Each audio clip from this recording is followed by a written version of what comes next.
சரிங்களா? அதே மாதிரி ஏன் இங்கிலீஷ் வந்து ரொம்ப முக்கியமானது, ஏன் உங்களுக்கு சயின்ஸ் சொல்லி கொடுக்கல, ஹெட்மிஸ்டர் சொன்னாங்க. ஓகே, இங்கிலீஷ் வந்து ஒரு குளோபல் லாங்குவேஜ். அந்த லாங்குவேஜ் தெரியல அப்படின்னா வேற எந்த பாடத்தையும் படிக்க முடியாது உங்களால.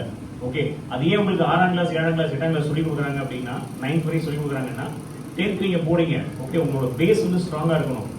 ஓகே, சம்டைம்ஸ் 10th 12th வரையும் தமிழ் மீடியம்ல இருக்கலாம். 11th காலேஜ் போனீங்கன்னு வச்சுக்கோங்களேன், இங்கிலீஷ் கண்டிப்பா எல்லா சப்ஜெக்டும் இங்கிலீஷ் தான் இருக்கு.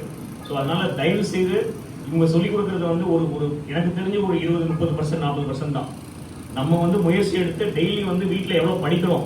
ஓகே, எனக்கு தெரிஞ்சு இன்னைக்கு உள்ள பசங்களுக்கு வந்து நிறைய மொபைல்ஸ் பார்க்குறாங்க, டிவி பார்க்குறாங்க. அதெல்லாம் கொஞ்சம் கம்மி பண்ணிக்கோங்க. பார்க்காதீங்கன்னு சொல்ல வச்சுங்களேன், இப்போ சும்மா கடைசியில் தான் பேசிட்டு போயிட்டான்னு சொல்லுவீங்க. தயவு செய்து கம்மி பண்ணுங்க.